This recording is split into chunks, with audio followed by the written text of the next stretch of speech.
I was wrong about the Seestar.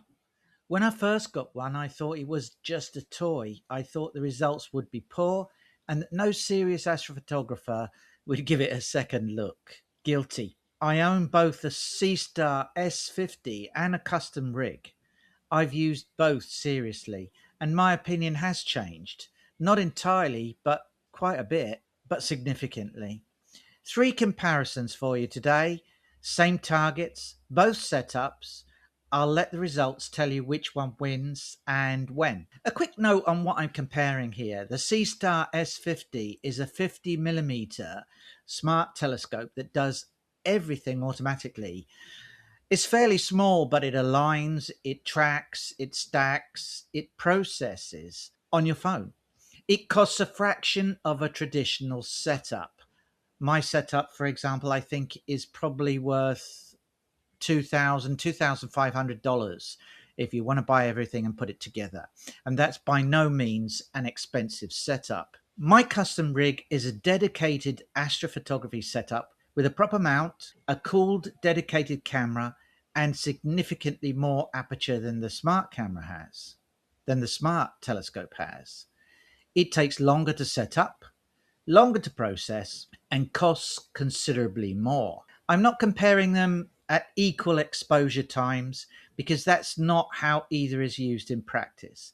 I'm comparing what each one actually delivers when you use it the way it's designed to be used. Both of these setups have inspired some of the designs on my astrophotography shop. Please check it out and support the channel. First, the Horsehead Nebula, one of the most iconic targets in astrophotography. Here's the Seestar result: 850 frames at 10 seconds each, about 2.5 hours of total integration time, processed automatically on the Seestar.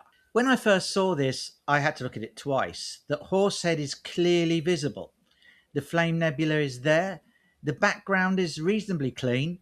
For a 50mm telescope costing only a fraction of my custom setup, processing automatically on a phone, this is a genuinely good result.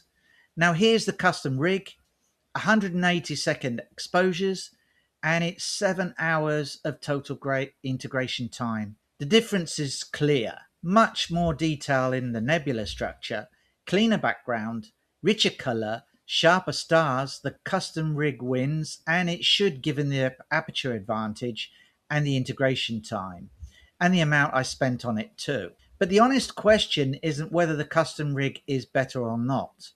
It's whether the Seestar result is good enough to be worth having. And on the Horsehead, I think it genuinely is. So the second comparison is M78, a reflection nebula in Orion.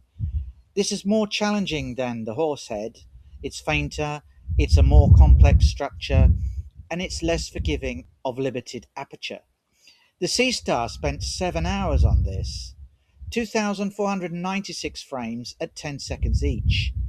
You can see the two bright reflection patches. The structure is there, but it's soft. The background is noisy, and the detail in the dust lanes and surrounding nebulosity is limited. 7 hours, and the Seestar is working hard, just to show you the basic shape of the object. Now let's take a look at what the custom rig produced. 40 frames at 360 seconds each. That's a total of 4 hours. So it's less total integration time. The difference here is dramatic. The blue reflection nebula detail is rich and clearly defined. The dark dust lanes are visible. The surrounding nebulosity that the Seestar couldn't show is now clearly present here.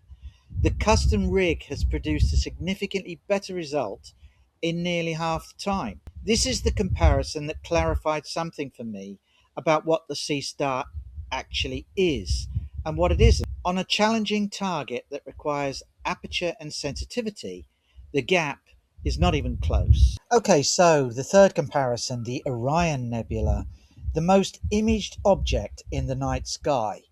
Every astrophotographer has attempted it at some point, and I've enjoyed imaging it a few times as well. Seestar first, I took 684 frames at 10 seconds each, and that's almost 2 hours. The nebula is recognizable, the core structure is there. For someone who's never seen a deep sky image before, this is genuinely impressive from a device that fits in a bag and runs from a phone.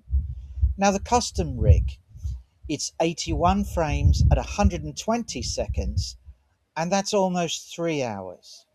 The difference is quite significant.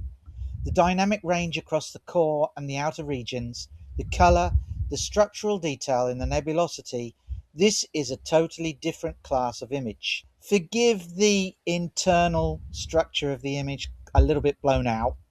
This is, I think, a good image.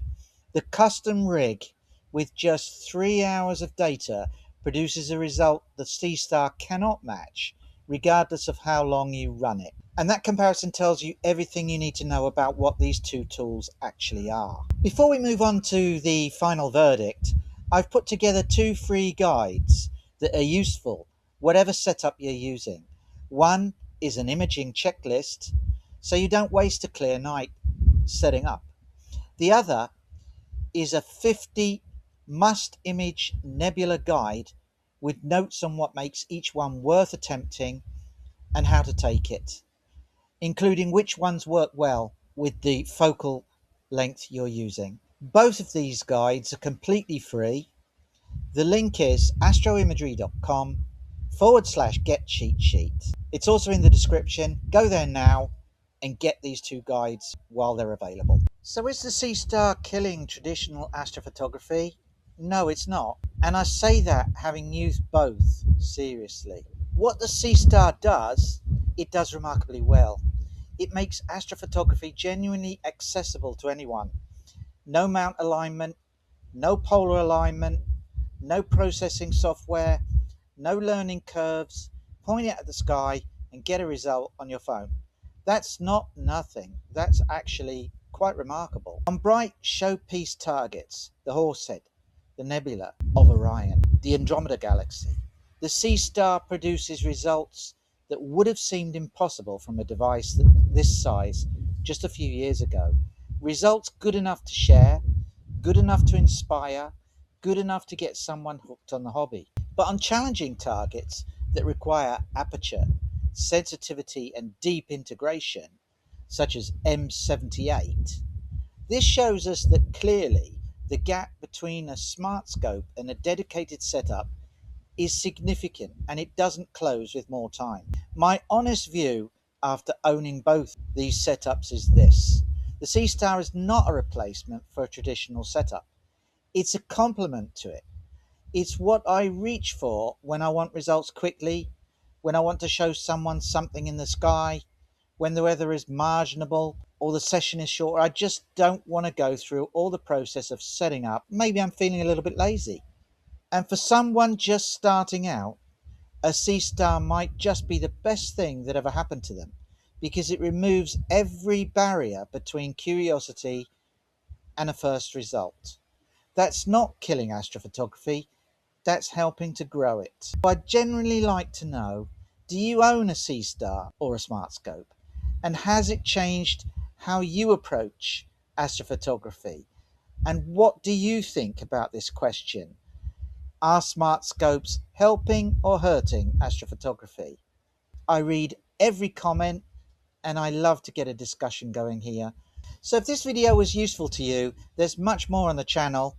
Please subscribe. I'll put some relevant videos in the description, and I'll see you in the next one.